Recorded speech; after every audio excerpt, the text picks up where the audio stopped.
The Tecno Pop 9 is one of the most impressive budget smartphones ever made by Tecno. At just $100 or 150,000 naira, this is one of the most affordable smartphones which you can currently get right now. However, there seems to be a lot of similarly priced value-packed smartphones as well, such as the Tecno Spark 30C, the Infinix Hot 50i, and the Infinix Smart 9. And in this video, I'm going to be comparing this Pop 9 with the Infinix Smart 9, which is from the competing Smart series. There are 7 categories we are going to look at. Which one will come out on top? Well, keep watching to find out. Let's kick things off with the design and build quality. Firstly, I want to say I'm glad that both phones look the way they do, because instantly that takes away the feeling that you're actually using a very cheap phone. They are both entirely constructed from plastic, but it's really difficult to notice as they won't bend or creak like past plastic smartphones. Unlike about 3 generations of Tecno Pop and Infinix Smart smartphones, I can see that this is the first generation to look different design wise, and that's why I discovered that one's design is actually better. The Pop 9 is a good looking phone. I love that camera island that is almost flush with the body. I love that serious minded color. The white one almost looks heavenly, but it's not perfect. It basically looks like a cheap iPhone ripoff. Unlike the Infinix, which has this extremely brilliant design that I adore, with that almost futuristic camera model and the silver color. The Infinix wins in this category because of its better design, but let me know your own opinions down there in the comment section. So, which one has the better screen?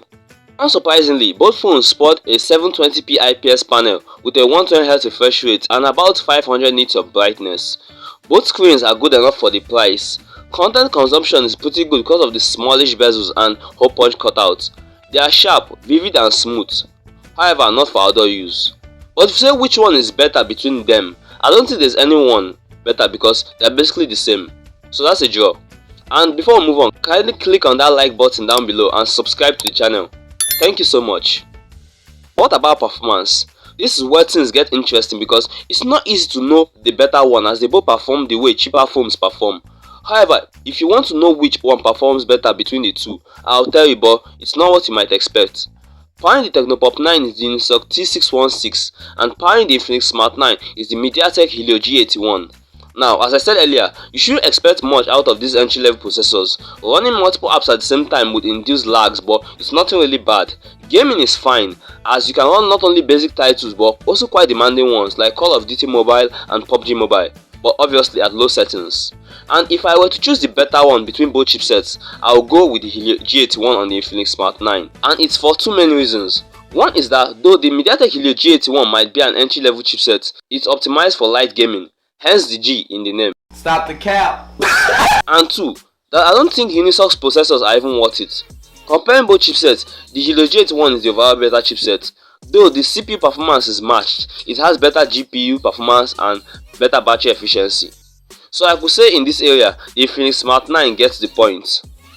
Now, the software. The Tecno Pop 9 runs on iOS slapped on Android 14 and the Infinix Smart 9 runs on XOS slapped on Android 14. This area is obviously a draw in my opinion because there is no real difference between both UIs. They just have different branding, so a draw as well. Then we get to battery. Both phones pack a massive 5000 mAh cell, which means a day or so of normal use, but when we turn to the charging, things aren't that great. The Tecno Pop 9 comes with 15W fast charging, whilst the Smart 9 comes with a quite underwhelming 10W charging speed, which is not that good. So I guess the point goes to the Pop 9 in this area. Before we check out the cameras, let us take a look at the external features. Both smartphones come with a side-mounted fingerprint scanner, dual speakers, which are quite good for the price. Also, they both support IP54 rating for splashes and dust. So that leaves this category with a draw as well. Before I move on to the cameras, I just want to say that I expected this to be a tie. I had actually expected the Pop 9 to match up with the Smart 9 because I expected it just as good. But this score right here makes me wonder if all the talk about the Smart series being better than the Pop series was actually true. It's not too late yet because we are down to the decisive category, the cameras. And this is huge. No, it's actually quite disappointing. Both phones come with a 13MP main camera capable of shooting 1080p video, and they both have an 8MP selfie camera which shoots in 1080p as well. So in this area there isn't really any difference. But all is not bad, they are still pretty good at this price. So in this final category, it ends up being a draw. Though I thought the Tecno Pop 9 would come out on top, it doesn't mean that it's by any means a worse smartphone than the Infinix Smart 9. It just means that the Infinix did a few things better. The Infinix obviously has the better design and performance, whilst the Pop 9 charges faster, but both phones are still recommendable to anyone. To check out my review of either the Tecno Pop 9 or the Infinix Smart 9, click either card on the screen and I'll tell you all about it.